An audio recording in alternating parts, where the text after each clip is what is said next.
Today, my guest is Professor Oded Shenkar. I will keep my introduction short to maximize our time with him. In the next 30 minutes or so, we'll talk about Oded as a person. Professor Shenkar is a thought leader and an esteemed scholar. And finally, as a mentor to many PhD students and junior faculty. And for the sake of time, I will keep my comments short. I will skip many of his accomplishments, and I'll give you a very quick snapshot. Oded is let me get my notepad. Oded is a fellow and a past vice president of the AIB. In addition to academic research, his work is often cited by the leading national and international newspapers, news agencies, as well as in TV and radio stations, both here and abroad. Oded appears before the US-China Economic and Security Review Commission and the Conference Board Council.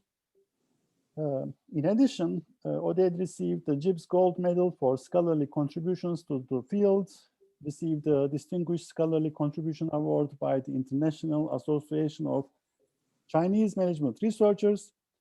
He received the 2011 Decade's Best Paper Award in Gibbs.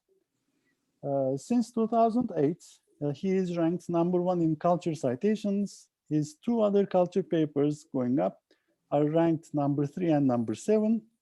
He's also ranked as #1 in Chinese management research. He's in the top 30 in international strategy, top 3 in Gibbs publications, in the top 10 most cited Gibbs authors list. I'm also proud to say that Oded has been my mentor, co-author, and friend. And thank you, Oded, for joining us. Thank you. It's a pleasure to be here. First question. What did you want to become when you were a child? This is a very good question. You know, in kindergarten, you know, we all want to be policemen, firemen, and so forth. But I got into trouble early on. Actually, I didn't finish kindergarten. I had some disagreement, I guess, with you know, the teacher there and so forth. So I guess my, you know, aspiration were really fairly amorphic. I really didn't know what I wanted to do when I grew up. And actually that continued maybe up to the time that I not only when I enrolled in the PhD program, even by the time that I graduated, I was still not sure and was looking into a number of alternatives. So I guess it took me a very long time. So can you pinpoint the earliest moment of awareness between domestic and international? No, absolutely. So until I was about, you know, 11 years old, I never left the country. We lived initially in a small town in Israel with zero exposure really to things international. And never went abroad. We couldn't afford actually to fly. I remember flights at that time. This is before also the Laker Revolution and so forth, were extremely expensive, and we were not well to do. And then my late father got an offer to go to Africa, to West Africa, a country that nowadays is called Burkina Faso, was called Upper Volta at that time. That was just about a year after they obtained their independence from France. And my father, who used to run together with my mother a big poultry farm in Israel, you know, was an expert in the field. And he was mobilized to go there. We were quite happy for the opportunity also because the, you know, the farm had to be shut down. This was a time, if you might call it forced collectivism, though it is too strong a term, if you compare it to what happened in you know, Russia and China and so forth. But basically, we were the biggest private operator, I mean, in the country, and the government decided that this should be moved to kind of commune, if you will, to socialist enterprises. So that came in really handy. So I found myself for the first time living for opportunity abroad. Initially, my father went by himself, and then he came back to fetch us. So we went first to Italy for a few days, to Rome, where even today it's the center of the Food and Agriculture Organization of the UN. Then we continued to France, Paris, and then Nice. And then from there we flew to Africa. That was the only way to do it at the time. Remember, we're not talking about long distance aircraft. So we flew in from Nice on, I still remember it was a Super Constellation, plane, Air France.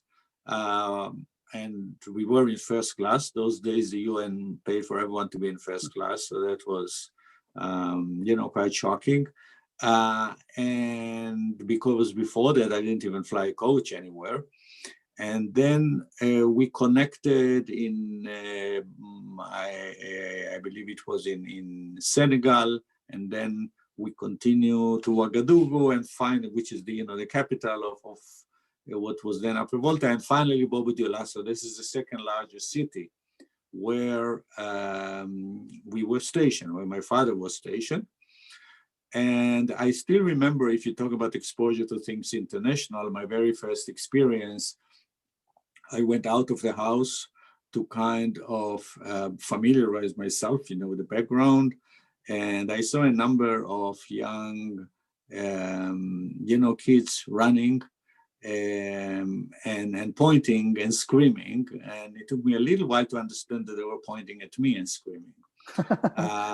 I didn't know a word of French at the time. French is a common language. Obviously, there were a lot of tribal languages as well there, but French was kind of, the common denominator. So I went back home to ask my father, who was fluent, in French, what did they say? And they were screaming, petit blanc, which basically means a little whitey and so forth. So, people nowadays would say, well, it's good you've had an opportunity to see it from the other side, so to speak. But that would be a mischaracterization, because at that time, we have never, until I would say maybe a week or two before we left, where we had a visitor from Upper Volta, we've never seen any African person at all, period. It was simply unknown. So still to find yourself as kind of a foreigner, as kind of an outsider, as kind of almost an exotic species or so forth, was kind of I would say, an interesting experience. It's interesting. The pace of change then and now is quite different. The people who are exposed to international things now are quite at the early age. I'm really curious about how you chose in Colombia, when you were studying sociology and the Chinese culture. How did you choose to become an IB scholar? Right, this is a very good question. Let me just add something, to a previous experience, which was really for me a formative experience. I eventually enrolled in a French school, and that was a great opportunity. Again, you're outsider, at first you don't speak any word and so forth, but I was together with a very diverse really group of students. We had quite a few local students, including from villages around. We had quite a few, French kids. My best friend was actually from Haiti, whose father was also an expert, but, French speaking and so forth. And I've learned something about stereotypes, which really also stayed with my mind, which is a topic that I remain interested in to this day, stereotypes. Because my father came to me to meet the principal at the school. Mind you, I didn't speak, not only didn't I speak a word of French, we didn't even start studying English at the time, so I didn't even know the Latin alphabet. So my father was kind of pressuring the principal and kept saying, tell me what's more important? What should he focus on? Because he is kind of overwhelmed. And of course, the principal first said, well, everything is important. But my father was, kind of a, a smart person, continued to press, and the principal finally said, well, there are two topics that are less important. Okay, so you don't have to devote a lot of time on that. And then we asked, okay, what are these two topics? Well, the first was physical education. The second was English. So interesting. Kind of, an early introduction. Okay, back to what you've asked about, international business. This is really interesting because I did my BA and MA at Hebrew University in Israel. We didn't have anyone at the time teaching international business per se. Not a single person was simply not available. I was very, very tuned to things comparative. That is absolutely true. My first degree was in Chinese studies, and in sociology.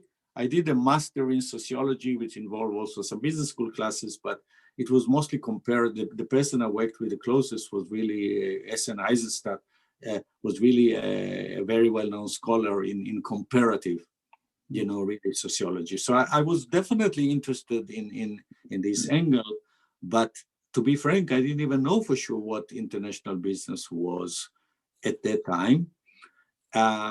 And actually, believe it or not, at the time at Columbia, including at the business school, didn't have anyone really specializing in that, nor in sociology. I mean, there was a complete entire vacuum. And I suppose that I was interested in the vacuum. I mean, I quickly realized that things, we need to know, but there was almost no one, or would say, who looked at it from that angle. There was one scholar, an IB scholar, but that was already before my time, and he retired. And I'm trying to remember his name now. He was very well known at the time. Later on, I met him, and we had a discussion. He told me about all his problem, all the opposition that he got trying to teach IB at Columbia. But there was actually nothing there. The business school in particular had zero. Sociology had some people who would specialize, say, in Japan or in China and so forth. Business school didn't even have that. They had nothing, which is, again, I'm kind of trying to link it to today's world. That's a constant reminder for me of how business school often fail, in that they focus on the present. They don't even focus on the past, also from the work that we have done, they don't focus on history, but I think they're not really doing a great job in terms of looking forward. Indeed, when I graduated, I had great difficulty finding a job because of, my specialization. We're not talking about Etzioni, are we? No, Amitai Etzioni, no, as you suggested, I don't want to get into names and okay, what I think, about them and so forth. He was at Columbia at the time. There were some other big names like, Peter Blau and Robert Merton and a few others, yes. But they were all, mind you, Ilgaz, they were all in sociology. You should remember the time frame. The time frame at the time was that the real scholarship was mostly in sociology and in other disciplines. Okay, economics and so forth. The business school was not that advanced, and some of the topic that I was interested in,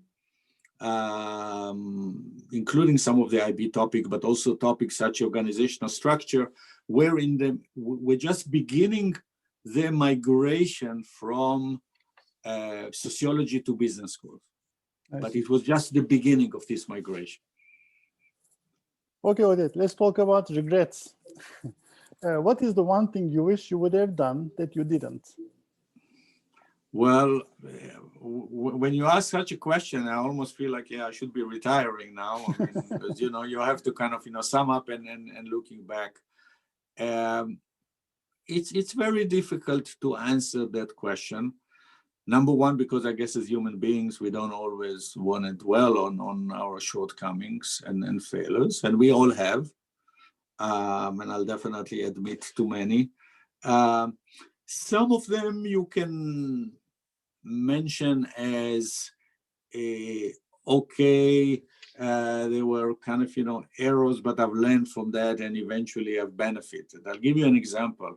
I would have had way easier time had I just did a proper PhD in a business school, easily get a position and so forth. I had a doctoral committee comprised of 3 different areas: sociology and business and East Asian studies, because of China emphasis. I thought that was smart on my part, and actually it was quite stupid.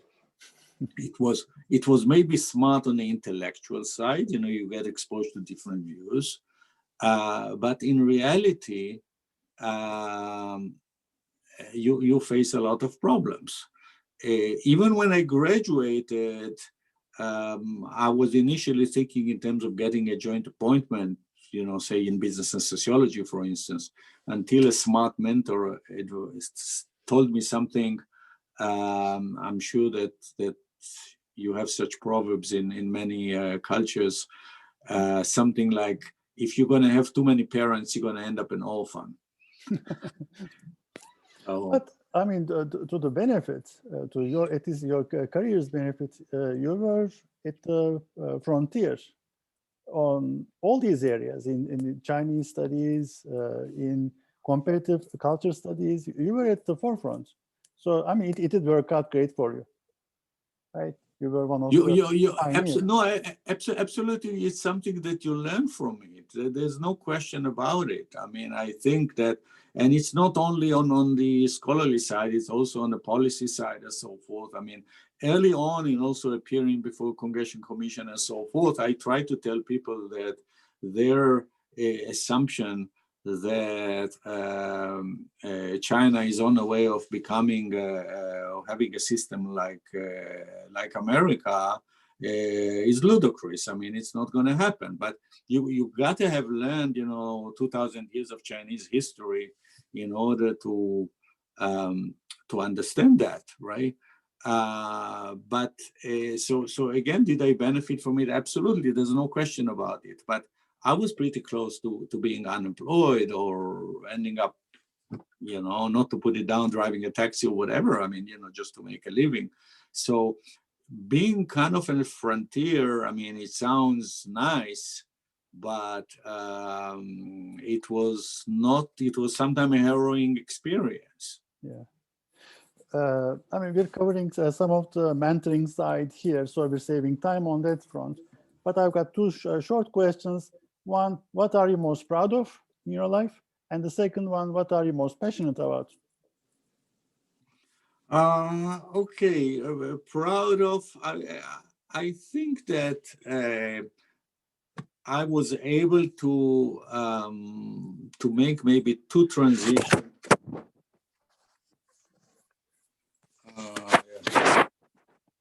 Okay, 2 transitions that were very difficult. And again, one that I already mentioned is, transitioning from, this multiple discipline that each has stereotype with the other and don't really talk to each other, to be kind of an IB scholar and being able to kind of, combine it.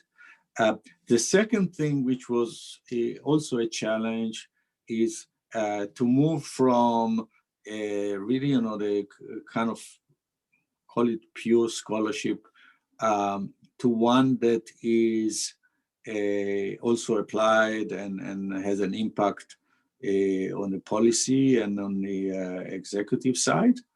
That's not at all an easy transition. I mean, writing a book, for instance, for the broader audience is entirely different than writing it for, scholarly purposes. And I still sometimes get very, very frustrated seeing material that is being published in book form or in journals such as HBR that reach a lot of broader audience, that really doesn't have much by the way of any scholarly legs. So I always thought, I still think that it is possible to combine the two. And when you say there are 5 important things, people start listening. There's 7 important things to avoid. Right. So that's something that I'm kind of proud of, and I mean, as a field, I think we have to do more of that. But again, it's not an easy thing to say, okay, the international business community, we're going to have we need to have an impact. But I'm not sure that you will have an impact simply by having another journal. I'm not against it, don't get me wrong in any way. But having a journal called, say, Journal, of International Business Policy or something, it's definitely a step in the right direction. But in and of itself, you need much more than that. And if you really want to have an impact, I still remember that's studying sociology of science in the 1980s. It's probably still true today, but one thing that shocked me was the average number of people who read scholarly article. What I've been told at the time, I didn't check it in recent years, is that the average number was something like 5, and that includes probably your 3 reviewers. So, and this is not to say, I mean, I think there's a lot of wisdom there, and I always keep telling executive, I mean, you're paying a fortune for a study, a project by a well-known consulting company. I will not mention the name, the one that I think does the worst and charges the most. But you never look at the methodology. You don't press them on the methodology. If you will press them, I remember a book written by 2 of those guys. You see that this is based on 13 alliances. So book that these people are using to advise companies based on an N of 13.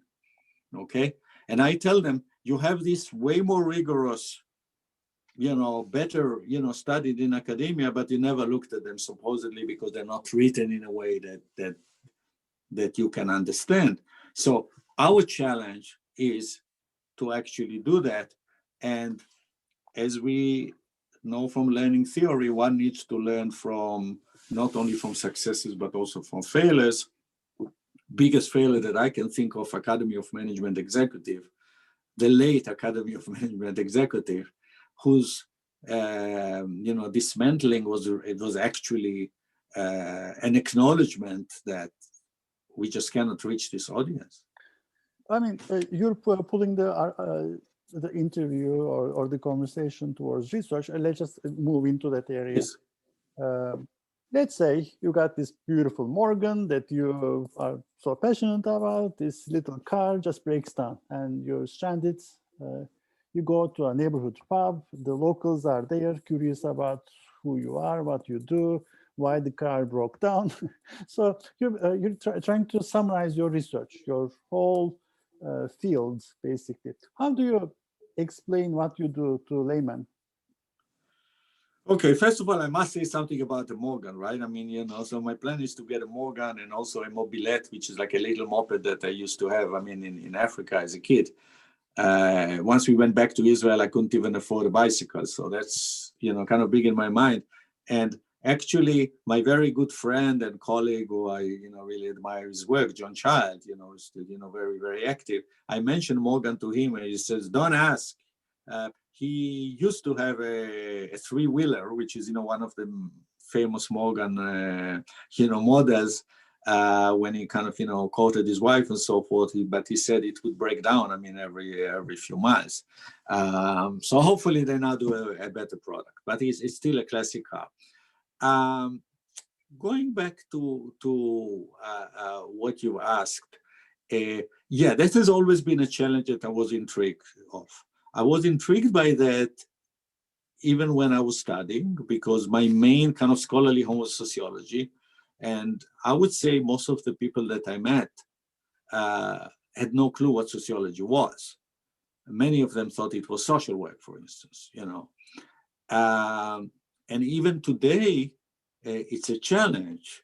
And I think that as a scholarly community, I mean, in international business, you know, we have to do a much better job on that, because the reality is that we have a scholarly competition. I mean, we do have people in other fields who say you don't really need IB.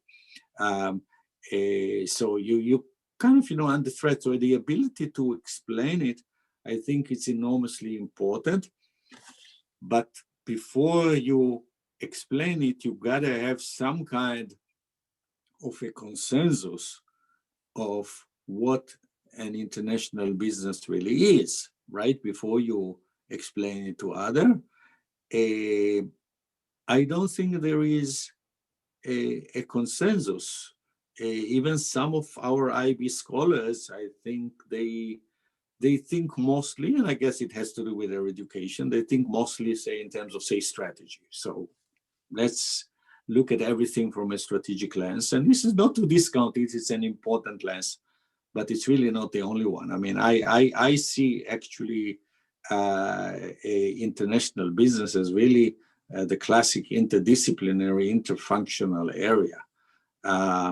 And one of the problems that I face, for instance, in my own school, is that, you know, we are housed because we are so small. We are not an independent department. There are only very few independent departments left in international business. George Washington, for instance, University and so forth, or South Carolina.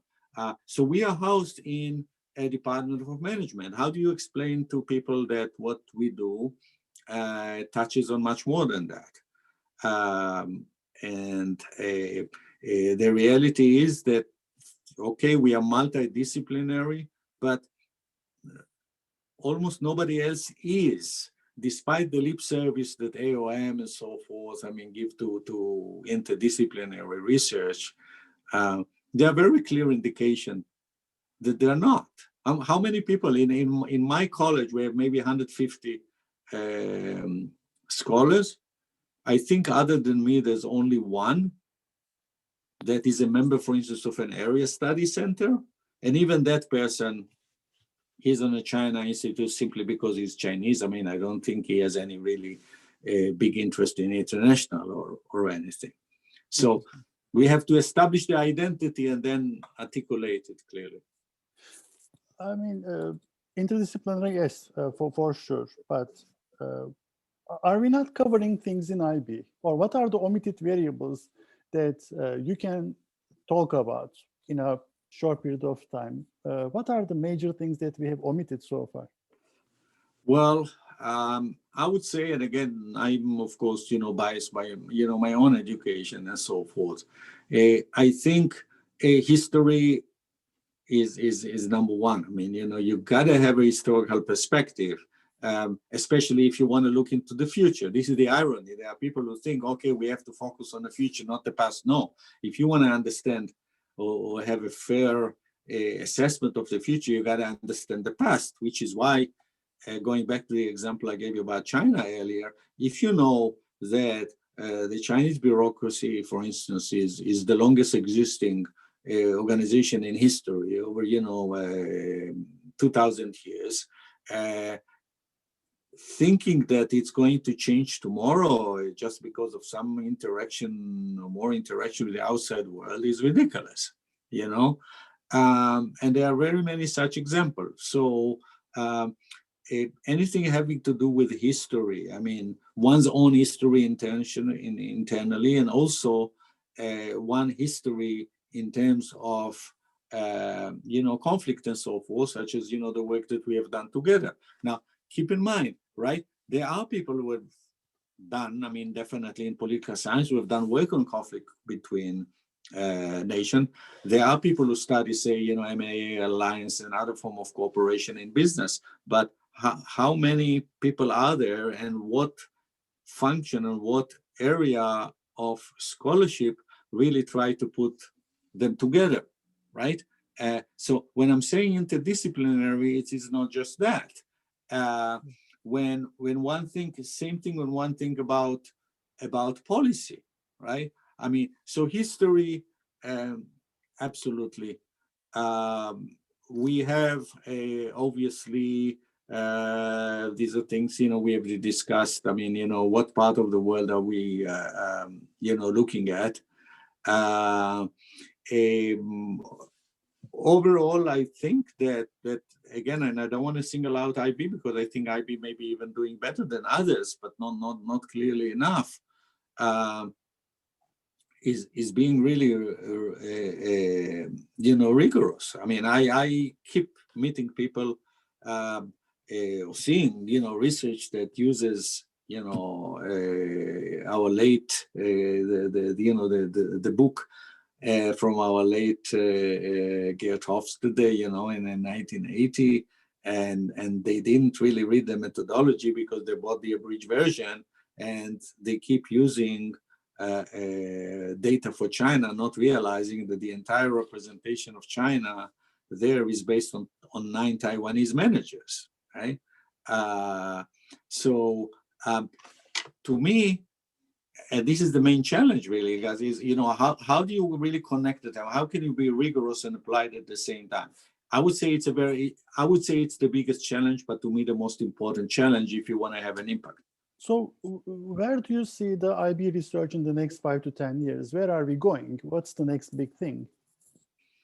You know, that's a very good question. I mean, there are topics that are kind of, you know, emerging topics. That is true, and it is good that we follow up with them. For instance, what's happening in the digital world, right?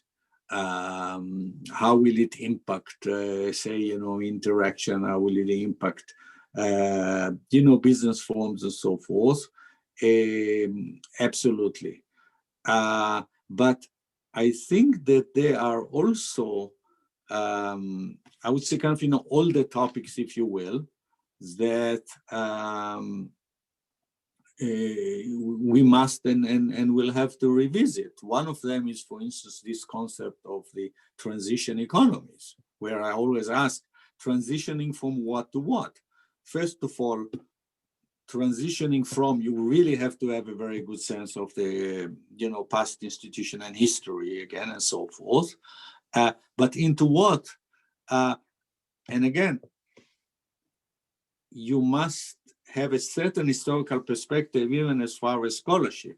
So I've seen our friends, may not be admittedly also, but, you know, much more so in strategy, when they talk about transition economy, they are repeating exactly the same error that an area that used to call modernization made 50 and 70 years ago.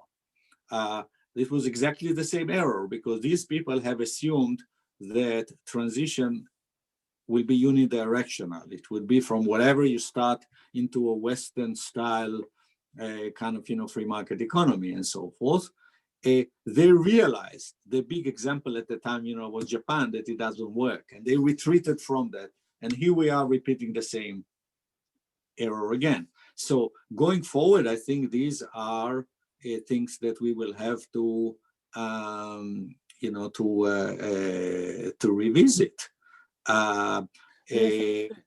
Please.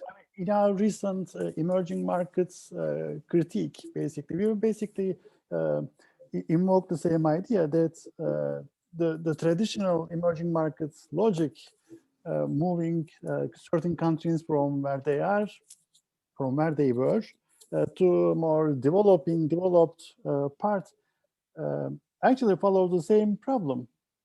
Exactly like we said in the transition economy logic, the idea was too linear, right? The follow. Right, too linear and not, I would say, lacking any discriminant, you know, validity whatsoever. So it's not only how we impact the policy or the practitioner side, it is also vice versa. So somebody in Goldman Sachs came up with the idea of the brick, And since then, it got to be the BRIC. So not realizing that there are huge differences between the two. As a reviewer, time and time again, I had my argument with that because people kept saying, no, it's a great category, it's all fine. And at the same time, we forgot everyone that is not, part of the BRIC, right? Because Goldman Sachs came up with that and it sounds very good, an emerging term, if you will. Well, they sold it very well. It's a great product for them. They sold it to the well. I do have to tell you again about the value of what we have and so forth. Goldman Sachs, when I wrote my China book at the time, this is early century, maybe a bit over 15 years ago, Goldman Sachs prediction vis-a-vis the growth in the Chinese economy was that China will become the world's largest economy around 2042, 2043. I said that it was going to happen around 2025, okay, which got me a footnote or note in some of the report, which of course nobody reads. Who reads footnotes?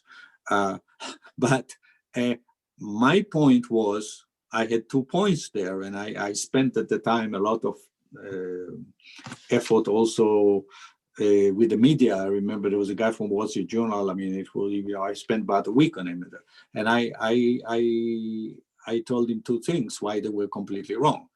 First of all, I told him that the Chinese economy was bigger than they thought, because everyone was still in the mindset that Chinese exaggerate on everything. And I tried to explain to him, for instance, that you have an asset, tax system and so forth. It's still a cash economy, so you really have no clue what's going on. And my impression, using other indicators, it is already much larger. And the other thing is that they admitted to that, they basically applied a model that was validated in Japan, So here we are, and we have to understand that we talk about these historical analogies and so forth. If you don't do it right, you're going to miss a very practical point, right? Yeah. 2 questions on advice. What should the PhD students not do? Because it will be a terrible thing for their career. Okay. First of all, and this is something that we maybe already being done to that.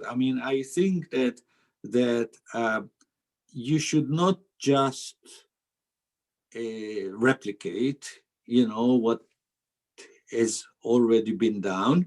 And I'm saying it, with a caveat, because the reality is that in most academic research, and I'm not talking about IB, I think IB actually be, somewhat better on that and so forth.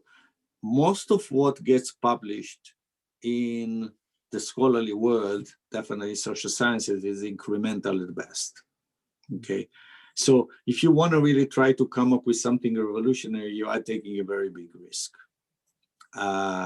So it's very difficult to to give advice, because eventually, if you want to make a mark, you have to be willing to depart from the consensus. And by the way, I think it's even if you're wrong, I think you made a really big contribution, because if you forced anyone to go back to the drawing board and kind of question, what is being done.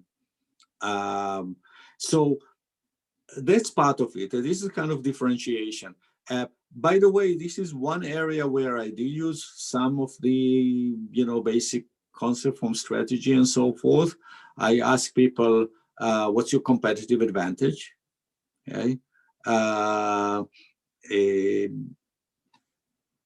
It's a very fundamental question. What's your competitive advantage? How will you differentiate yourself, right?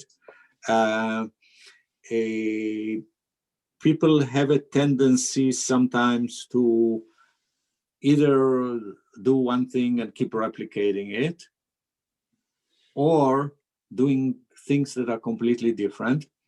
And one has to understand, and by the way, there's a lot of cultural bias here, that this is not what flies in the so-called North American journal. I always, by the way, laugh, because when people say North American journal, I say, are you talking about Mexico?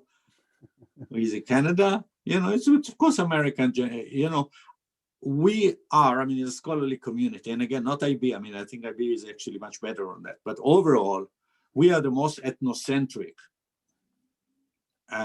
community that I can think of. I mean, and this is so ironic because everyone, like in business, knows otherwise. I still remember in my own school, and I must admit, this is also on a personal level, Ilgaz, when I was kind of brought in, to Fisher, I mean, to kind of internationalize the college, I hugely underestimated the challenge. My problem was not the student. My problem was also not the companies outside. My problems were many of my colleagues. So I still remember I had a colleague from accounting who basically tell me, we don't need anything. We don't, in international accounting. It's just a matter. I said, can you explain to me why? And this is kind of in an open debate in terms of making decision in college. He said, because accounting system in a way differ from one country to another. I said, this is exactly why you do need, international business. If they were 100% identical, or the way that they've been used is 100% identical, then maybe you don't need it. But one of the problem, I think, for IB, definitely in recent years, and definitely vis-a-vis strategy, is that we had often to defend ourselves. Why are we different? If we're not different, then go ahead, as many schools have already done, combine strategy and IB, which I think, by the way, it's a huge mistake. Okay. But again, if you're going to ask to a young scholar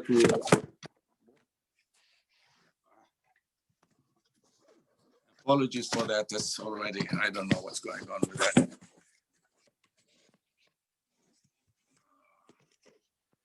Okay, sorry about that. Yeah. For the sake of time, one final question. What's the one question that I should have asked you but didn't? That's a very good question, Ilgaz. I think that you kind of hinted at that, but that's the last point that I got into. This is really from kind of an institutional, perspective, because, we are obviously very well, aware of the importance of institution. What is going on in the scholarly system? I mean, in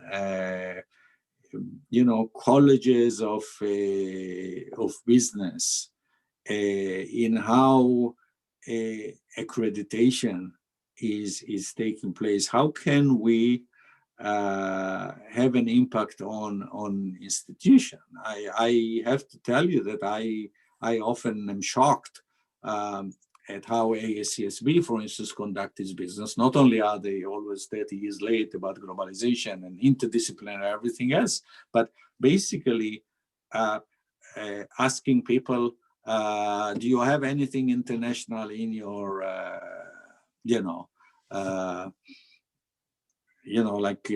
curriculum, in your syllabus and so forth? And I remember one of my colleagues, I will again promise not to mention names, who really hates IB, who basically put in, of course I have a lot of international because I use the case from Nokia. Yeah, it's just a different box for us to check. So how do we really, again, articulate our value in a competitive environment where people, come out of a PhD program often with a very, very narrow perspective? How do we do that? I can tell you, in my own school, I mean, our OB people, for instance, decided that their PhD student, what they need is more OB, less of everything else, but even more OB. So that it's becoming more and more and more narrow. At the same time that we have supra institution above, like AOM, ASCSB, you say forth, we need to be interdisciplinary. So to me, this is really the biggest question. How do we connect the two, and how can international business be a leader on that?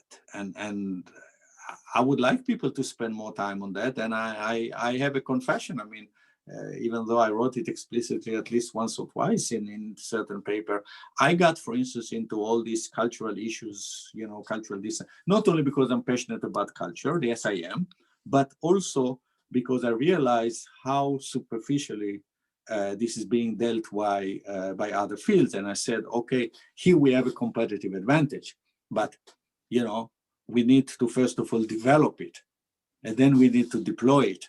And this is the kind of discussion that I would like us to have as a field, and not just staying within our own confines. Thank you, Oded. Thank you very much for this very interesting and candid interview, and thank you for your time. I learned a lot. I hope others are going to join me. Thanking you. Thank you so much for your time. No, it's my pleasure. I think it's a great project, and yeah, look forward to hearing what people have to say about it, and if people have you know, any reaction and feedback, including criticism, of course, and so forth. I mean, I'm always glad to hear that. Thank you. All the best. Bye.